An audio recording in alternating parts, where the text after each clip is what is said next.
You're about to embark on the easiest and most rewarding DIY project ever, Cooper's DIY Beer. Everything you need to make your own great tasting beer is all in your brew kit box. Even if you've had a few DIY disasters in the past, just follow the simple instructions and you're sure to make great tasting beer. Over the next few minutes, we'll take you through getting prepared, cleaning the equipment, mixing the ingredients, adding the yeast, the fermentation period, testing, bottling, and then enjoying your beer. Now, let's get into it. Before you start, gather all the ingredients necessary for your chosen style of brew. Pay particular attention to ingredient best before dates. The fresher, the better. Only use water that's free of chlorine odour and is acceptable for drinking. The most common cause for brews to fail is contamination. So all equipment that comes in contact with the brew must be cleaned to remove all visible soiling. Make sure the tap is removed, disassembled and cleaned. Once the equipment looks clean, it should be sanitised with a chemical sanitizer such as Cooper's Sanitizer or a non-scented household bleach. The first time you use your kit, you can just rinse it in hot water. Just remember, whenever you're cleaning your equipment, only use a soft cloth that won't scratch it. Once everything is clean, you can connect your tap, put on your thermometer strip, and you're ready to go.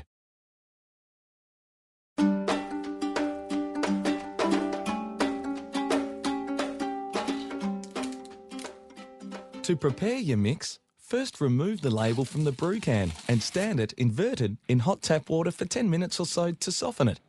We invert it because that's the end we'll be opening. While the can's warming, pour dry ingredients into the fermenting vessel and add 2 litres of hot water to dissolve.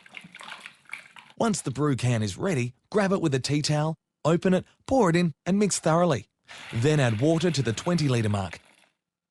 Give it a stir and check the brew temperature. To get the brew temperature in the 21 to 27 degrees Celsius range, top up to the 23-litre mark with cold or hot water as required. Getting the temperature right is important, so you might want to do a wet run without ingredients first. At this stage, you might see some particles floating in your brew. Don't worry, we call this cold break and it's totally normal. Now it's time to add the yeast. First fit the Croissant collar, then sprinkle the dry yeast evenly over the surface and place the lid on. Even if the temperature is slightly outside the recommended range, it's important to get the yeast in as soon as possible.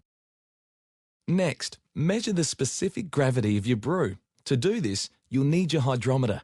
Start by drawing the brew from the tap to half fill the sample tube and then discard this first sample. Then draw another sample with enough brew to float the hydrometer. Read the gravity scale at the meniscus of the brew and record. Now we wait while the brew ferments. Just make sure it stays within the recommended temperature range.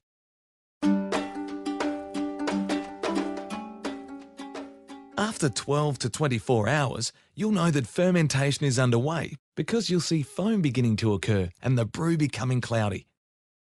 All you need to do is make sure the temperature is consistent and leave it for a few days. On day 3 of fermentation, or when the foam has subsided, remove the Croissant collar for cleaning and replace the lid. It's fine to put your Croissant collar in the dishwasher.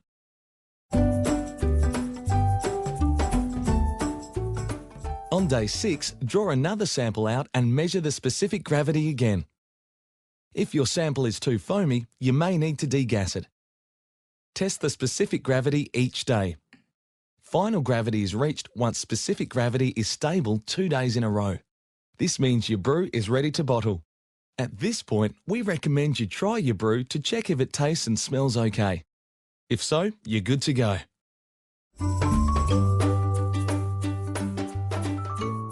To fit your bottling valve, just slip it inside the tap. Now you can easily fill your bottles without having to keep turning the tap on and off.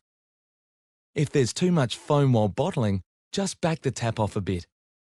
It's also a good idea to place a container under the bottling valve to catch any drips. Once filled, Prime your bottles at the rate of 8 grams per litre. That's 2 carbonation drops for every 740 to 750 ml bottle. Store the bottles at or above 18 degrees Celsius to allow the secondary fermentation to take place. After a couple of weeks, you can stick your bottles in the fridge, get them nice and frosty, then sit back and enjoy your Cooper's DIY beer. If only all DIY projects were that easy.